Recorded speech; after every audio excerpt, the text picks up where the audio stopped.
Hi! Welcome back to my channel. Today, darating yung kapatid ko na si Pansy dahil madalang lang nandito yan sa Hong Kong dahil most of the time nandun sila sa Italy ng amo niya. So, sasamantalahin natin habang nandito siya magpapaturo tayo kung paano mag-stir fry ng udon. Yes! Siya ang gagawa ngayon ng ating recipe today. I-share niya yung recipe niya kung paano stir fry ang udon. At meron din siyang YouTube channels. So, please subscribe, like, and share her YouTube channel. So, at ang video ito ay mapapanood nyo rin ang version niya doon sa YouTube channel niya. So, let's go!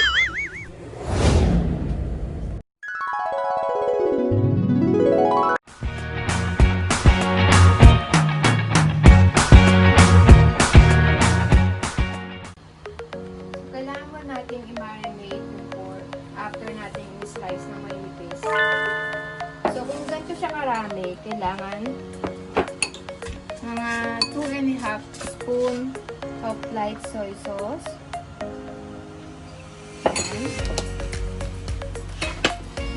Be and parents, patak-patak lang para lumambot lang yung baboy.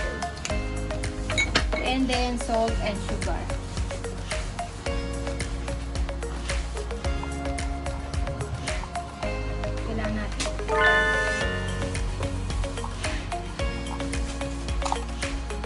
Konting salt lang.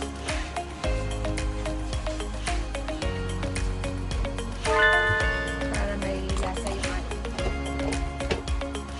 Mix.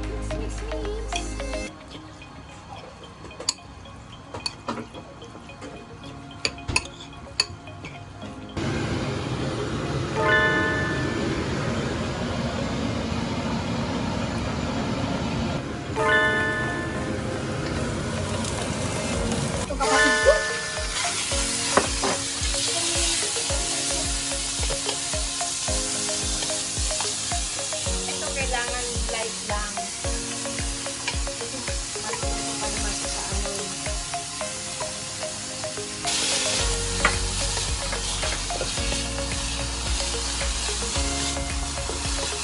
Kasi ito, kailangan, pag nag-iba na yung kulay na, kailangan okay na. Kasi pag niluto mo ito ng matagal, titigas.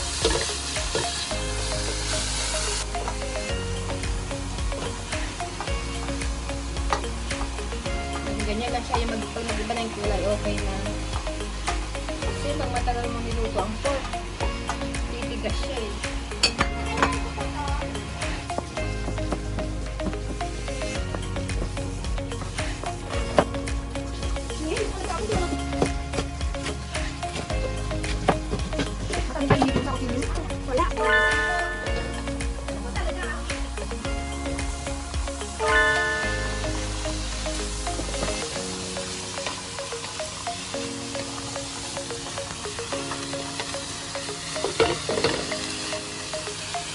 Ganyan natin na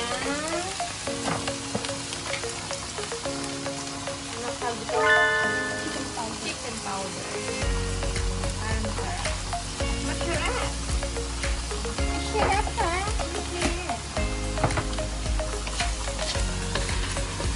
Kaya kapag ako nag-iisa, may nagbibigyo rin.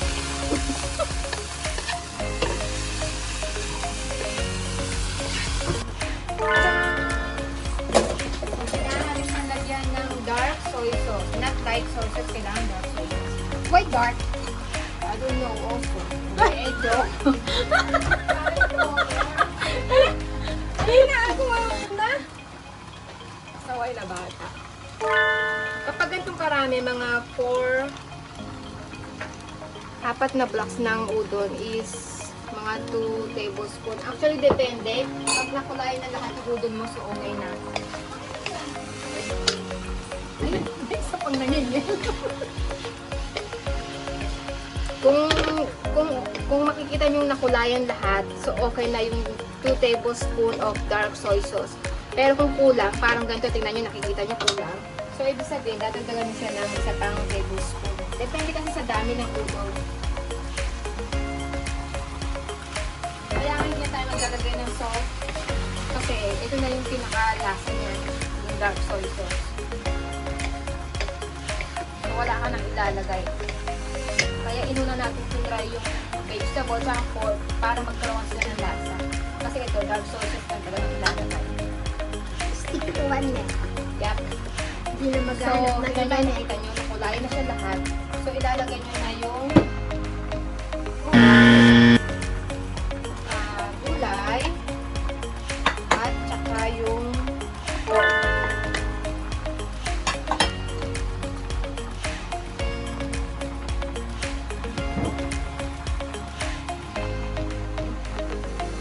And then, mix. Dahan-dahan lang kasi ang udon malambot. Pero syempre, kung sa panlasa nyo kulang, di lagyan nyo ng salt and mag-add pa kayo ng ano. Gawan yung lubi. Hindi, diba? Ganun na naman talaga sa pagkain. Kailangan yung nasa tumitikim. Diba? But I think, kulang ng dami kasi ng ulo na yung It looks dark already. Kasi kita na ng budhi para.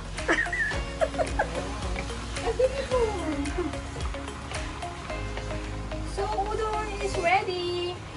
Madali lang maluto ang udon. Huwag niyong tatagalan ng pagluto kasi madali lang siya lumambot. Tapos, actually luto na yung udon na nabibili.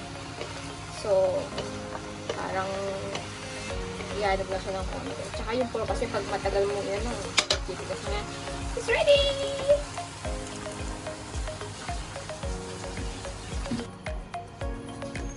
Tingnan. Yeah.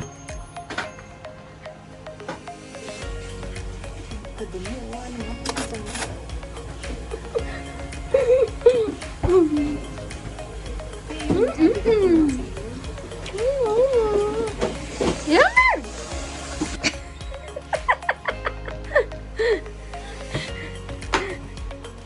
Natatawa ako. Tikman mo na. Namay ko. Mahapon na ito. Diba? Oh, shit. Mami! Gawin mo yung ginagawa ng mga kuret. Ayun! Good.